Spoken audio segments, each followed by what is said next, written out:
Hello, welcome back to Mark's House and Garden UK. In this video I'm going to talk about olive tree care and olive tree rescue, and this is effectively olive tree rescue revisited. Let me explain. About 6 months ago I came to visit my sister-in-law Tracy to have a look at her olive plants, which at that time, 6 months ago, were looking a little bit sad and sorry for themselves. And Tracy knew that I'd rescued many olive trees, asked me to see if we could do something about hers, and we took steps to bring the olive trees back to life. Whilst I've been speaking, I will have been dropping in some footage of what these olive plants look like. Only 6 months ago in March, it's now August time. So all this lovely fresh green growth has come about in the last 6 months. Now, the last thing Tracy said to me when we finished the exercise 6 months ago, when I asked her if she was happy with what was happening, she said that she would be happy when there was lots of green growth. Well, here it is, and I've asked Tracy, and she's very happy with the results. So in this video, I'll show you what we did, I'll explain why we did what we did, and I'll tell you what I'm going to do next to ensure that these olive plants continue to have a very happy future.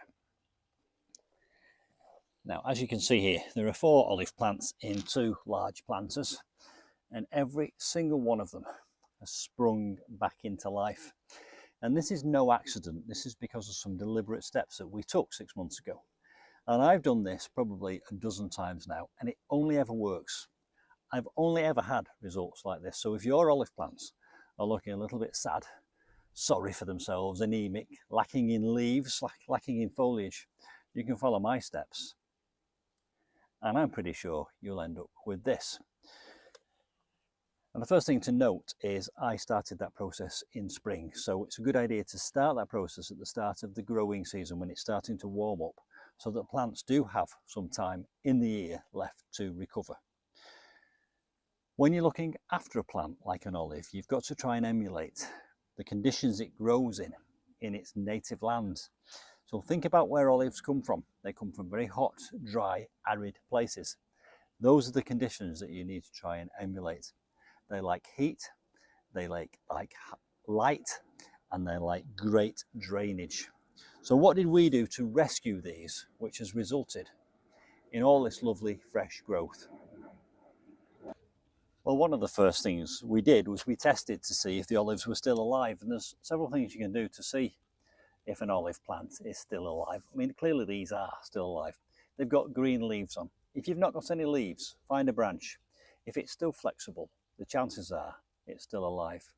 But then rub your thumbnail on the bark, and if it's green under the bark, then it's still alive. And also, if you snip it across and you can see green in the cross section, it's still got some life in it. We did that with all 4 of these 6 months ago, when we knew at that point that these still had life in them. They just weren't in their optimal situation, and they weren't being cared for in the optimal way. Now, please note, these are now in a very light place. You can see the sunlight is bathing these with lots of light so that they can photosynthesize, and they are staying warm. Now, these were in a very dark corner before, and that's not ideal for an olive plant. They like the sunlight, they like the heat. They're also in pots, and they've been in pots for 3 or 4 years, I believe. And whilst they had been watered and fed occasionally,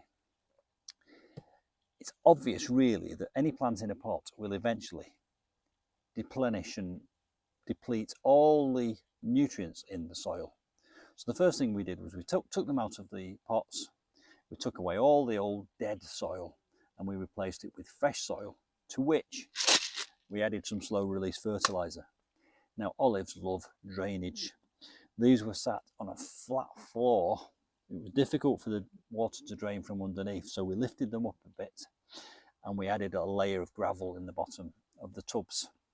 And then we added more grit to the compost along with the slow release, and we repotted them.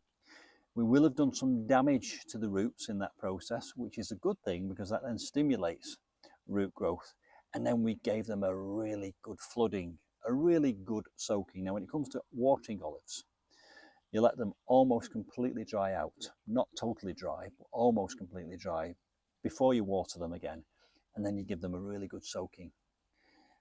That allows air around the roots. They do need oxygen around the roots, and the drainage allows the excess water to get away. You don't want them sitting in wet soil because they'll get root rot. It's not healthy for them. So very, very good drainage, good soaking, let them almost dry out. Now, these had very long, straggly branches on them. They've been reaching out for the light because there wasn't enough light. So the next thing we did is we pruned them almost back to nothing. I think there was virtually no green growth on these plants when we'd finished pruning them. In fact, I will drop in some footage so that you can see what these used to look like only 6 months ago. And people are quite precious about olive plants because they're not cheap plants and they're lovely plants, but they are very robust. You can afford to be quite assertive with olives. And I think we've proved that here with these by taking off all that dead wood and leafless growth. Right back, we've encouraged all this wonderful, splendid, fresh green growth. So in a nutshell, that was all that was required. They were put in a light position, they were flooded every couple of weeks, and they were just allowed to recover and regrow. There will be a lot of new roots underneath the soil there, and that is matched by all this lovely new growth at the top. What are we going to do going forward? Well, if we don't repot them in 2 or 3 years' time, we'll be back in the same position. So they will need repotting again in exactly the same fashion in 2 or 3 years' time.